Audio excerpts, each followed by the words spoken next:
예, 자, 그러면 이제 2차 시를 시작을 하겠습니다. 자, 1차 시에서 우리가 디자인의 전체적인 어떤 이제 개념이라든가 디자인 방법에 대해서 좀 알아봤었는데요.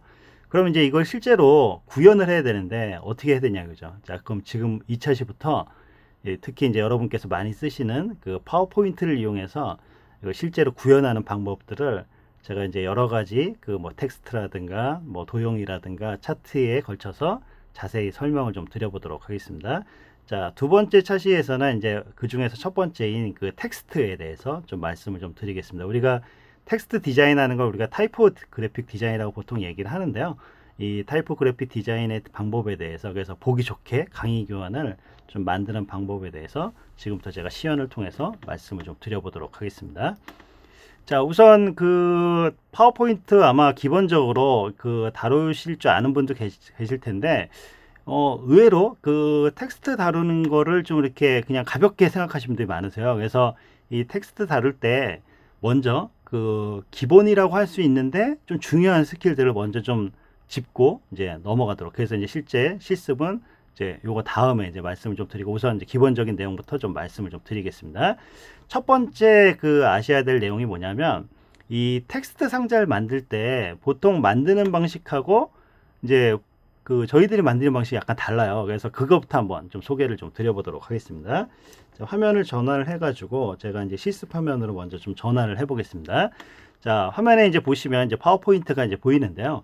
자, 텍스트 상자 만드실 때 어떻게 만드시죠? 뭐 되게 그냥 뭐 텍스트 클릭하고 드래그를 해서 텍스트 상자를 만들고 여기다가 글자를 입력을 하시겠죠. 그래서 뭐 파워포인트에서 뭐 이렇게 쓰실 거예요. 이렇게 해서 글자 입력하기 뭐 이렇게 쓰실 겁니다. 이렇게 쓰시는데, 문제는 이렇게 하게 되면 이제 그 텍스트 상자의 크기 너비 때문에 자동으로 아래로 내려가게 되죠. 그래서 보통 이렇게 크기를 늘려 가지고 이런 식으로 이제 조정을 하게 되는데, 그러면 이제 오른쪽에 이제 공간이 좀 남는다든가 이제 이런 경우가 생기는데, 그렇게 만드셔도 되지만 실제로 제가 권장을 드리는 방식은 텍스트 상자를 이제 명령을 클릭을 하시고 슬라이드의 빈 곳을 그냥 마우스로 그냥 클릭을 하시는 거예요. 자, 클릭을 하시면 기본 텍스트 상자가 만들어지는데, 이 상태에서 글자를 입력을 하게 되면 어떻게 되죠? 지금 보시는 것처럼 글자가 입력되면 자동으로 얘가 크기가 조절이 됩니다. 그래서 계속해서 입력되는 거에 맞춰서 크기가 조정이 되니까 굳이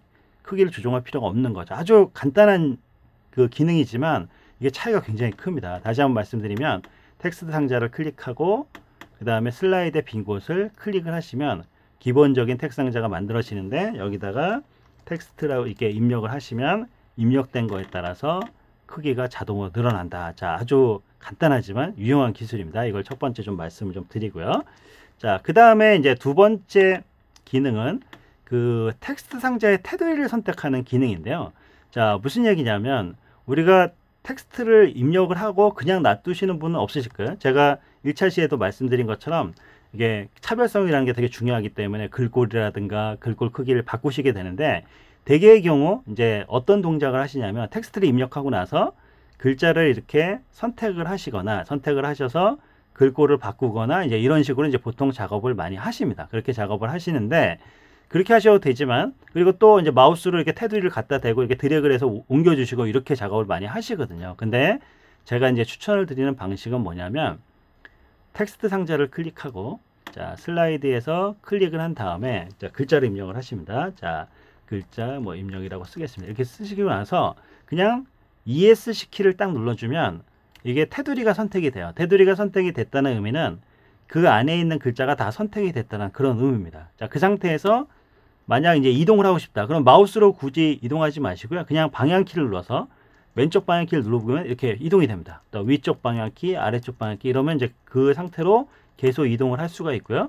또 흥미로운 거는 이동을 할 때 간격이 일정한 간격으로 이동이 되는데, 만약 내가 최소 단위의 이동을 하고 싶다. 그렇게 원하시면 컨트롤 키를 누른 상태에서 방향키를 눌러주시면 돼요. 그러면 아주 세밀하게 지금 보시는 것처럼 이동이 되는 걸 볼 수가 있습니다. 그냥 방향키 눌렀을 때하고 또 컨트롤 방향키 눌렀을 때 다르죠. 이제 이런 식으로 이동을 할 수가 있고요. 거기다가 또 플러스해서